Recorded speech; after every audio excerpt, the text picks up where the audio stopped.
শীতে জড়সড় গ্রাম, কুয়াশার জাল বনে, উঠানে উঠানে শিশির কণা, হাসে আপন মনে, ঝিঝি পোকার ডাক, পুকুরে ঢেউয়ের খেলা, রান্নাঘরে মা বানাচ্ছে আজ চিংড়ি মাছের ভেলা। কচুরলতি বাছা, সবুজ রেশম সুতো, নরম করে ভাপানো, যেন মুক্তোর মতো। পেঁয়াজ কুচি, রসুনের ফোঁটা, জিরে ধনে বাটা, সাথে চিংড়ি মাছ, আহা যেন প্রেমের কথা। কড়াইতে তেল গরম, লতিও মাছের মেলা, পেঁয়াজ ভাজা সোনালি, যেন সন্ধ্যাবেলা। নরম হাতে নাড়াচাড়া, মশলার গন্ধ ভাসে, গরম ভাতে মাখামাখি, যেন সুখের বাসে। কচুরলতি আর চিংড়ি, বাঙালির প্রাণ, খেয়ে দেখো মন ভরে যাবে, এ এক নতুন গান। ঠাকুমার হাতের জাদু লেগে আছে প্রতি চিমটি নুনে। তোমরা নিশ্চয়ই আমার কথা শুনে বুঝেই গিয়েছো যে আজকে কী রান্না করব। রান্না করব হচ্ছে কচুরলতি দিয়ে চিংড়ি মাছ। আজকে বাজার থেকে নিয়ে এসেছে কচুরলতি আর চিংড়ি মাছ, তাই তাড়াতাড়ি করে কচুরলতিগুলো কাটতে বসে পড়লাম। কচুরলতিগুলো দেখো ভালো করে আঁশ ছাড়িয়ে নিলাম, মানে কচুরলতির গায়ের যে খোলাটা সেটা ভালো করে ছাড়িয়ে নিলাম। তারপর সাইজ মতো করে কেটে নিলাম।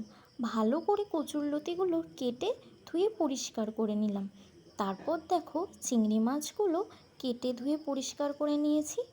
আর আগে থেকেই দেখো কড়াইতে তেলটা আমি গরম করতে বসিয়ে দিয়ে কড়াইতে তেলটা গরম করে নিয়ে চিংড়ি মাছগুলোর গায়ে ভালো করে নুন হলুদ মাখিয়ে রেখেছিলাম। তারপর চিংড়ি মাছগুলো কড়াইতে দিয়ে ভাজা ভাজা করে নিলাম। আর এদিকে দেখো কচুরলতিটা সেদ্ধ বসিয়ে দিয়েছি। কচুরলতিটা হালকা সেদ্ধ করে নিয়েছি। তোমরা যতক্ষণ না কচুরলতিটা সেদ্ধ হবে ততক্ষণ কিন্তু ফোটাবে। আর আমার কচুরলতিটা অলরেডি ফুটে গিয়েছে, মানে হালকা সেদ্ধ হয়ে গিয়েছে, তাই কচুরলতিগুলো জল ঝরিয়ে তুলে নিলাম। আর এদিকে কড়াইতে তেলটা গরম করে নিয়ে দিয়ে দিয়েছি কালো জিরে ফোড়ন।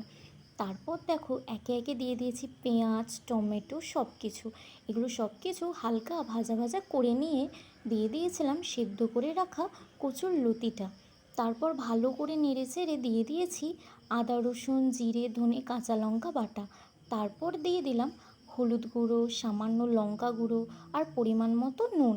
আর তোমরা স্বাদ মতো মিষ্টিও দিতে পারো। আর সামান্য জল দিয়ে ভালো করে কষিয়ে নিয়েছি। একটু ফুটতেই দেখো ভেজে রাখা চিংড়ি মাছগুলো একে একে দিয়ে দিয়েছিলাম। তারপর একটু নাড়িয়ে চাড়িয়ে ফুটতেই নামিয়ে নিয়েছি।